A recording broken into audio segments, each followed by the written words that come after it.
Number 72 is reported as an eligible receiver. 72 is eligible.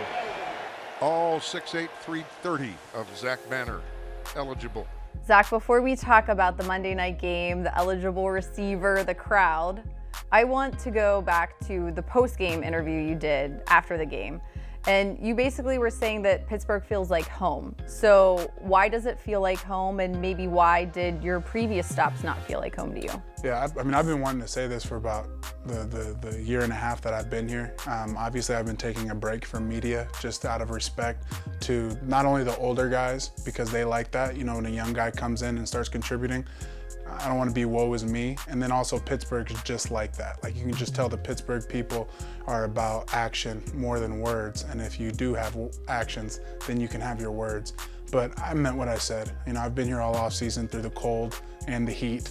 And I've seen everything Pittsburgh has to offer in terms of football support as a team, but also individual support this last week. And I know I kind of jumped the gun on that. I know we weren't getting to that, but I just wanted to show my appreciation to the Pittsburgh fans because, like I said, they're so football oriented and so focused on and so die-hard black and gold. I got that right this time. That it means a lot to them. And I want them to know that not only for me, but other guys on this team, it means a lot to us as well.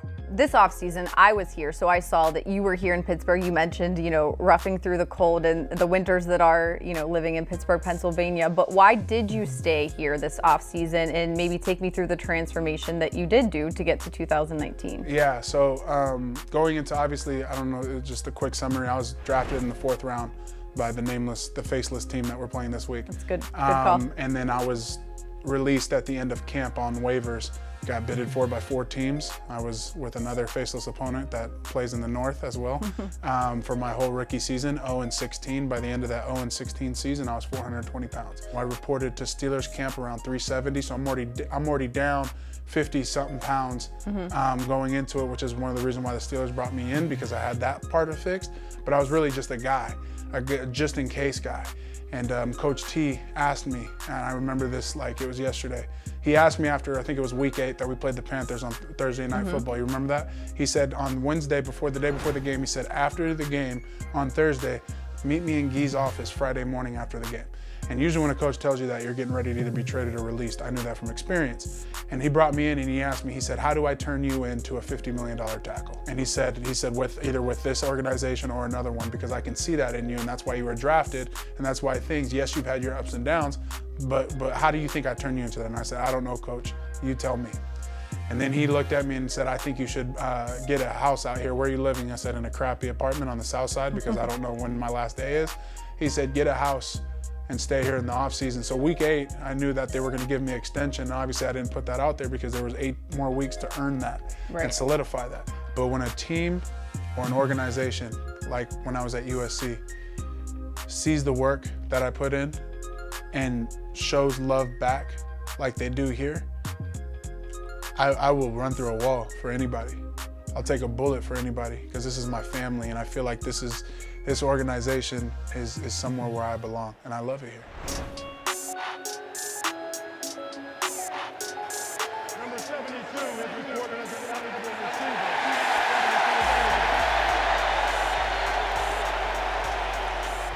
receiver. We have to go back to Monday night. When did you start to notice the crowd? When did you start to notice the crowd The first time. cheering? You did? Yeah, no one else noticed. Well, here's the thing. Like, I think the first time I go in, we're down. I think we're down already, right? 14-0. There's no reason to cheer. There's no reason to anything.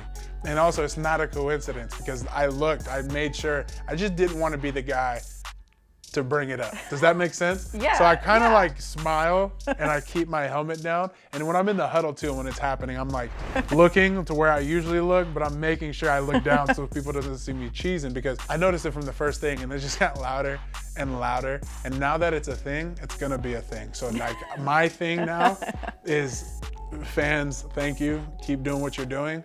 But I promise you, unless we're obviously winning by a lot, I'm not gonna acknowledge it, but I do appreciate it, because I have to focus, man. There's an assignment.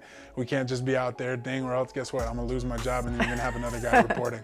Coach Tomlin told me he eventually heard it. Mason also heard it. And did you see Mason's post-game press conference? One of those last drives, when 72's entered the game, he's eligible. And I said, "Are they cheering for you?" I think he was like, "Yeah, they are." So so he was real happy about that. Yeah. Okay. First of all, his imitation of me was horrible. He's a horrible actor. That conversation did happen where he was like, first of all, that's how focused he is. It's a compliment to him, right? That's how focused he was. It was fourth quarter. It was like going in, trying to finish this game. He was like, "Are they cheering for you?" And I was like, "Yeah." Good looking guys he idolizes. Tom Cruise. People, give me some other ones. That little like thing he does with his neck and like, make sure his hair's right. I mean, you have no idea.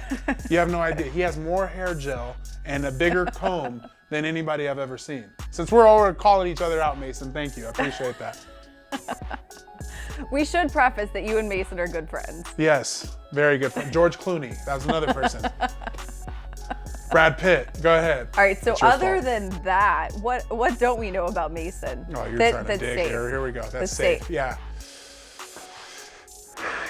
Other than that, this is another compliment. I wish I had some dirt on him, but I don't. He takes his job really, really serious. For him, the type of player he is, we need to support him through ups and downs because he loves what he does and he wants to be great. He's a guy who needs family, and that's okay because in places like this, that's what we are.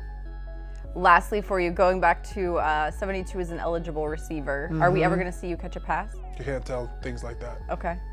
You like that? To be continued.